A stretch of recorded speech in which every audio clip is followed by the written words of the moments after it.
Hello there, my name's David Sandy from St. Joseph Lodging. First of all, thank you very much for allowing me to host you in my home here in St. Joseph. I'm sorry I can't be here personally to check you in, but I'm going to give you a virtual check-in via this video. We are at 1209 Carroll Drive, so make sure you're at the correct address. So let's go ahead and I'll show you how to get inside. First of all, when you walk up here to the front door and open the screen door, you'll notice there's a digital keypad right there. Instructions on how to operate it are mounted right above it, but essentially here's the way it works. This keypad is asleep. The first thing you must do is wake it up by touching any number until the pad lights up. After it's lit up, you'll put in your unique 4-digit code followed by pound and it should unlock.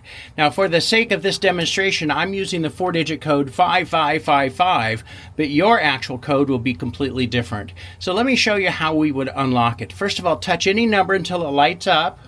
There we go. 5555 pound, and that unlocks the door. All right, now let me show you how to lock it. First of all, we must wait for this digital keypad to go dark. There, it's dark. And if you would make any mistake putting in your number, wait 4 or 5 seconds until it goes dark and try it again. So to lock the lock, we simply touch the pound for about 2 seconds and you'll hear it lock.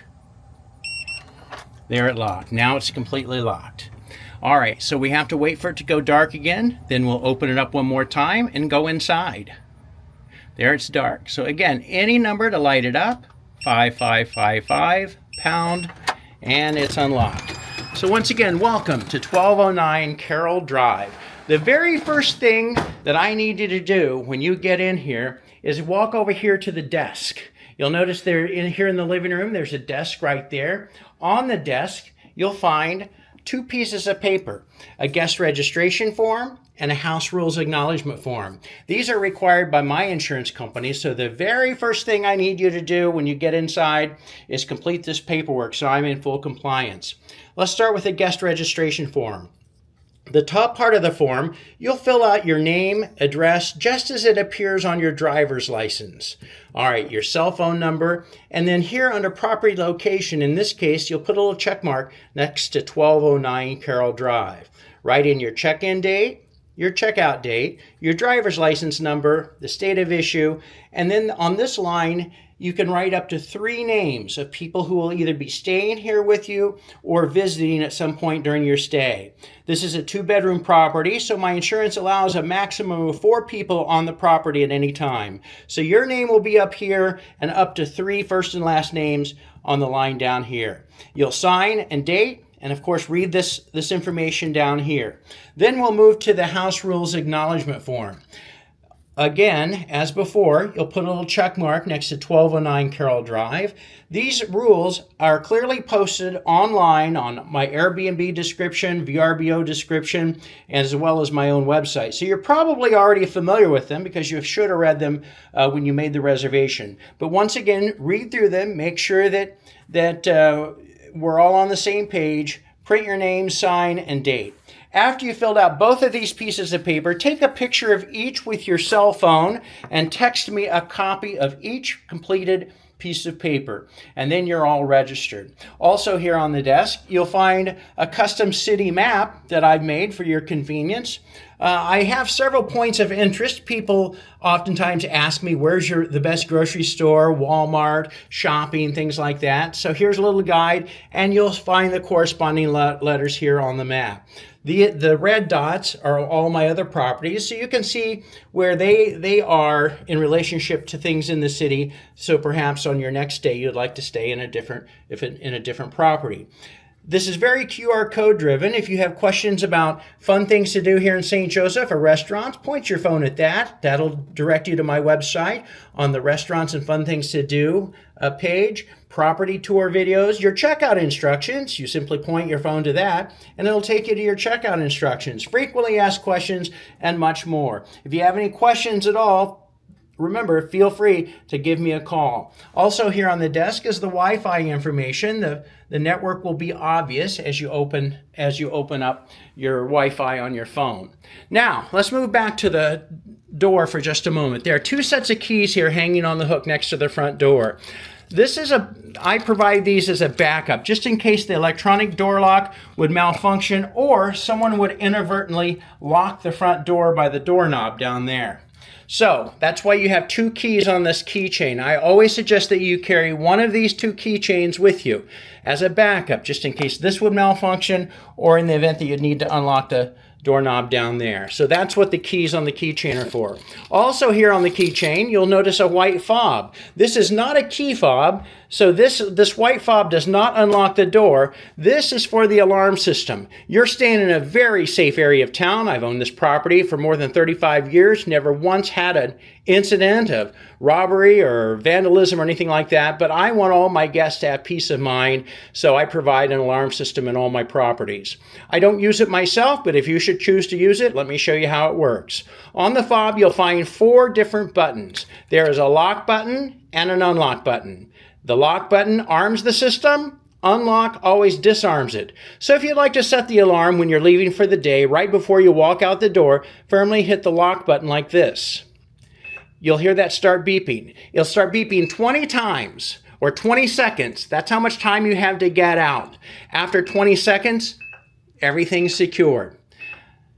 Then when you get home, as soon as you open this door, you'll hear it start beeping again. You have 20 seconds to disarm the alarm by hitting the unlock button like this.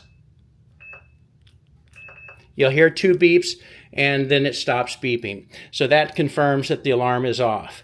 All right, so that's how you arm the system and disarm it if you're going out for the day. If you would like to set the alarm when you're here at home sleeping at night and you're done going out the front door or the back door, you can use this stay alarm. It's the lower left-hand corner button and it looks like a little house.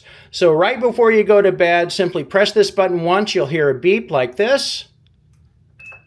And instantly the front door and the back door are armed, but the inside motion detectors that you see mounted, they will not trigger the alarm. They may light up sensing movement, but they will not trigger the alarm system. So that's how you set it right before you go to bed. It's very important, though, that you remember the next morning when you wake up, before you open any doors, you must disarm the alarm system by hitting the unlock button like this. And then this button on the lower right-hand corner, that's the emergency button or panic button. That will immediately trigger the alarm system. So don't hit that unless it's a true emergency. If you should set off the alarm at some point during your stay, I'll immediately be notified. I'm going to call you to make sure everything's okay because I want to intercept the call to the police department. So I just don't want a false alarm and the police to show up here at the front step. So anyway, that's how the alarm system works. And everything the buttons do, there's a little cheat sheet mounted on the inside of the front door right there. Let's take a tour of the property now. All right, first of all the TVs here at the property have all the major popular apps already preloaded on them. So if you have a Netflix account, Hulu, Paramount, or anything like that, feel free to sign in. Just sign out before you check out. Also, they're smart TVs, so if you put it over onto antenna input, there are the live major networks on that little guide right there, ABC, NBC, so forth and so on. In our properties, we're proud to feature the Amazon Echoes for our guest convenience. There's one here in the living room, also one in each bedroom.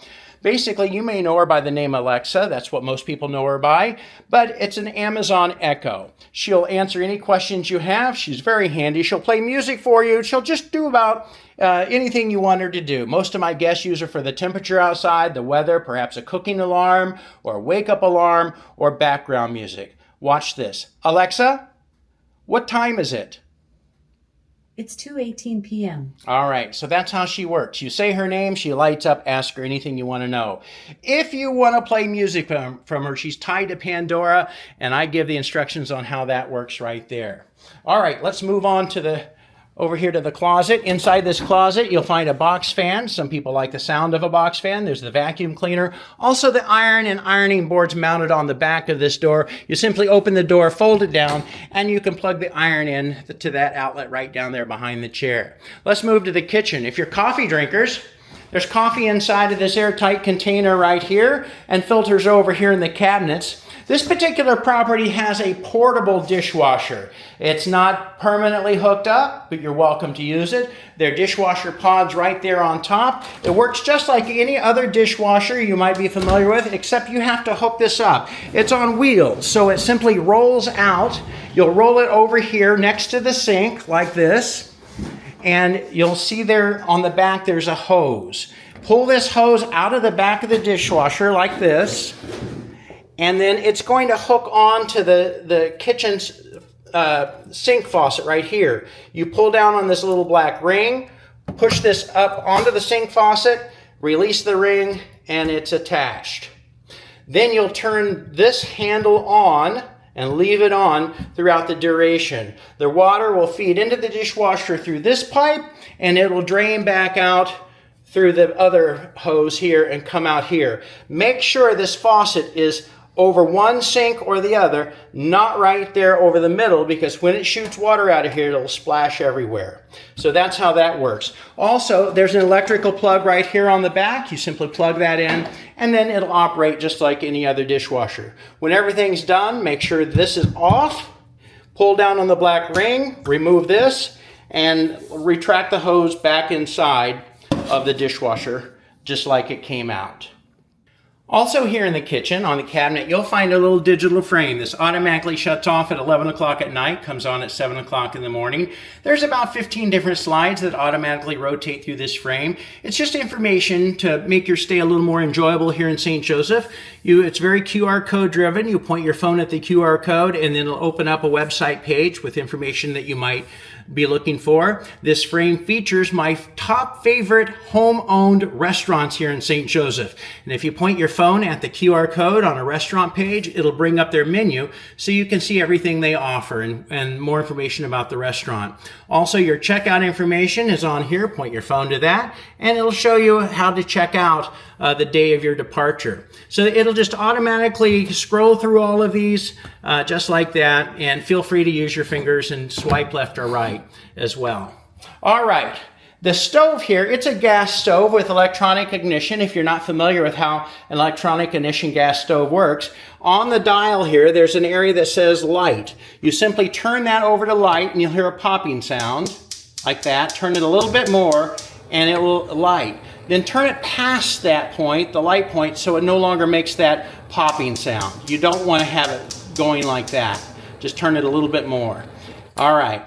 Then also the oven is also a gas oven, and it's pretty self-explanatory right there. The robot vacs in the property have been disabled during your stay, so just leave them on the base. Don't start them up or anything like that, because if they get off the base just a little bit, then they lose their charge and lose their programming. Feel free to go outside and enjoy the patio. If you put the umbrella up, just put it down so that it doesn't blow away. Also, insurance requires that I point out where the fire extinguisher is located. It's right here on the wall in the kitchen. Hopefully you don't need it. And this door leads to the laundry area and the garage storage area. So as you walk down here, the lights will automatically come on. The washer and dryer are right over here, and there's some laundry pods there for your use. Okay? All right. Because there's no floor drain in the garage, that's why we don't allow parking in the garage, because it kind of makes a mess in the laundry area if it's raining or snowing outside.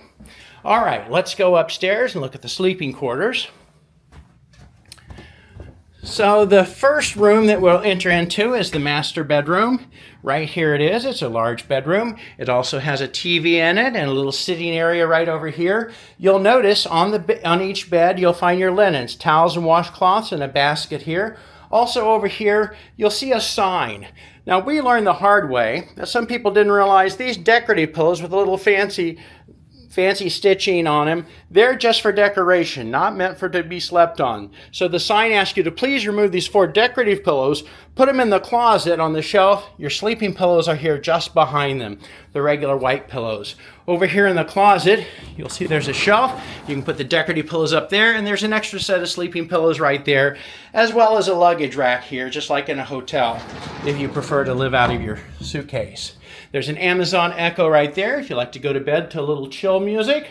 Over here on the nightstand, you'll find the power brick, both USB and regular, as I had mentioned previously. Here in the hall closet, there's a hair dryer, should you need that. And in the second bedroom, it features a full-size bed, just like the other room. There's your towels there. The decorated pillows go into the closet. Charging station over there on the nightstand. And Amazon Echo right up there on the dresser. I'm going to show you the bathroom here. In the bathroom, there's a makeup removal cloth right there, so you don't take off your makeup using our white linens. There's extra toilet paper down here underneath the sink, right in there. And the light switch for the vanity, sometimes people have a hard time finding it. It's here underneath the vanity mirror, just like that. Just give the switch a flip, and then those lights will come on. So the last thing I have to show you, the thermostat is right here. Remember this, because of the 2 levels of this particular property, the upstairs is always going to be a little warmer than the downstairs because hot air rises. But we ask you to do not set the thermostat any lower than 68 in the summer or any higher than 74 in the winter. All right, with that said, that's pretty much the long and short of the property here located at 1209 Carroll Drive. I hope you enjoyed my little tour, and I hope I get to stop by and see you at some point during your stay. Again, thank you so very much for allowing me to host you in one of my homes here. I really appreciate it. This is a passion for me. If you need anything at all, please call me at 816-387-3315. Again, thanks for allowing me to host you. Have a great stay.